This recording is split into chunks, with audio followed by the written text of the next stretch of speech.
So this is the day. I thought I'd just go through my 30 box. Oops, there we go. Yeah, I am in my pajamas, but this is how I'm going to be starting my days anytime I have one of these challenges to do. So let's open this up. Let's check out this card. Try something new. Always wanted to go rollerblading in the park or fly in a hot air balloon. Actually, yeah. Now is your chance. Let's do it. Ta-da! And I am back. So this is the new thing I actually made. Interesting-ish story. I basically used this with some leftover wool I had from a project. Actually, the white one is from leftover wool I used from a project. The pink one is from a project that I was doing and honestly just wasn't happy with and didn't like how it turned out. So I thought I can just reuse the wool into something else. So this was actually made using a plastic insert I got from Shein sometime last year.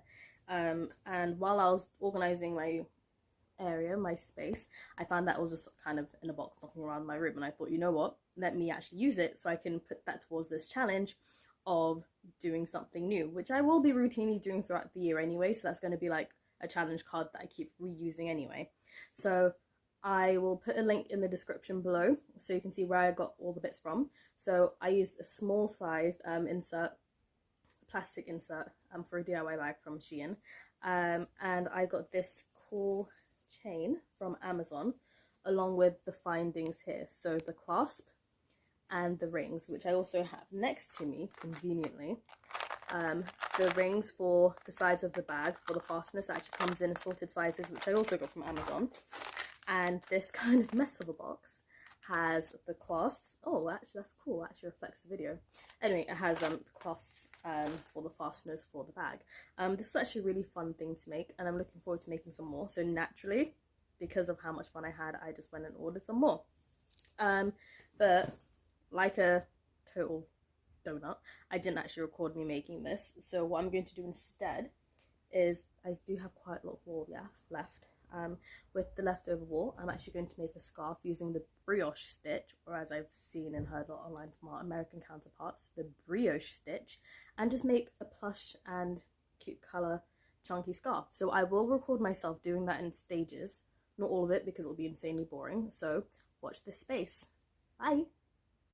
Okay, so we're ready to go. With my scarves, I tend to cast on like 25 stitches because I think that's actually good, except my wool hasn't actually been this thick, and according to the tutorial I saw on YouTube, we should cast on an even number of stitches. So I'm going to cast on 16 stitches.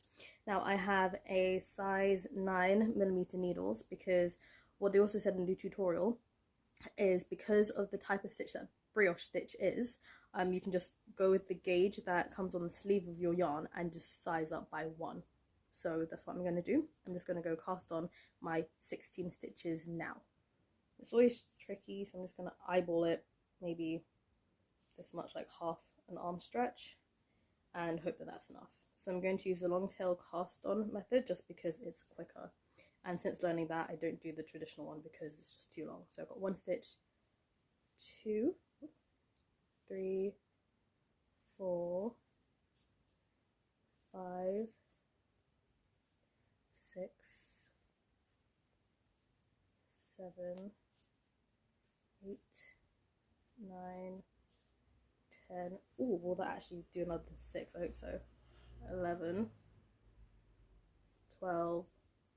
Nope, got as far as 12, so I need to frog that now. Right, all done. And like a noodle, I just decided to do the 20 stitches because when I did frog and went back to do cast on my original 16 stitches, I had too much of a tail, and I'm not in the business of wasting wool. I don't treat my yarn like that. So anyway, I just made it 20, but the good thing is it's still an even number, which is what I need for this brioche stitch. I'm gonna just kind of blunder around and see how this works out.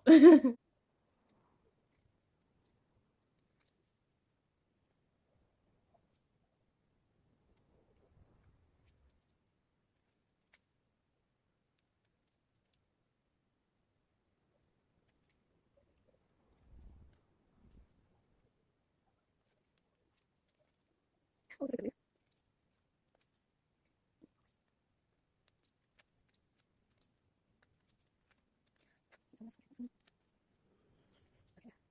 too bad. And then curl this one.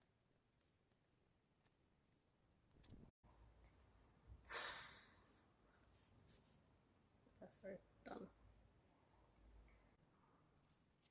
Okay, so slip wise. And then make these two.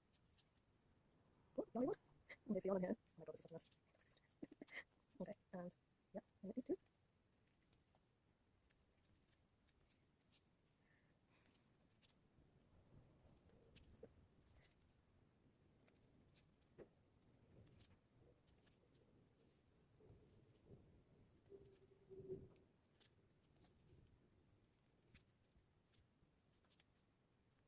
Okay, now I'm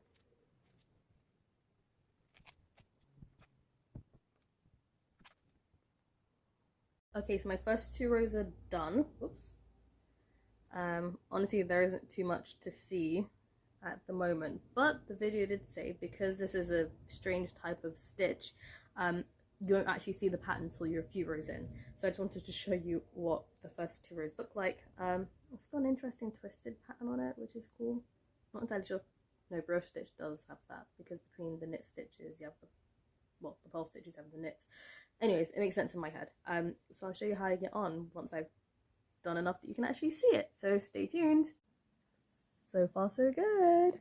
Okay, so how I made this scarf, or rather snood is what I should call it, a wraparound scarf, was I used a super soft feel chunky yarn, and for reference I used knitting needles size 8 using the brioche stitch. Now I didn't note the number of rows that I did, but I did use about 2 balls of 50 grams yarn, so you can just work as many rows as you like until you reach the desired length of your scarf or whatever it is you decide to make. Okay, hi. So I just wanted to give a quick update on my scarf using the brioche stitch. So this is how it looks so far, which honestly isn't so bad, but I really am not liking how that turned out. So I decided to start again. As you can see, it looks much better.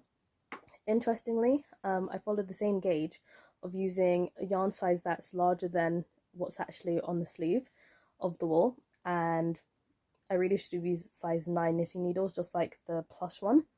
And I did start off with that, but I also didn't like how that was coming out either, so I switched to size 8. So this is just reference, that's the size 8.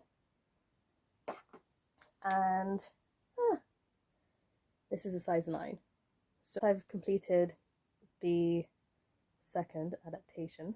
I'll probably switch down to, the only annoying thing is the wool that I'm currently using now for the new one is it is just a little bit thinner, so it'll probably take me longer to make a scarf, but I think I'll just go as far as I can with the wool that I have.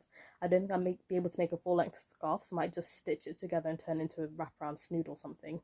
But I just wanted to update you guys, and the next time I update you, if I can get my words out, will be to show you the finished product. Thank you for staying with me. I look tired because this pattern and all these changes are seriously stressing me out.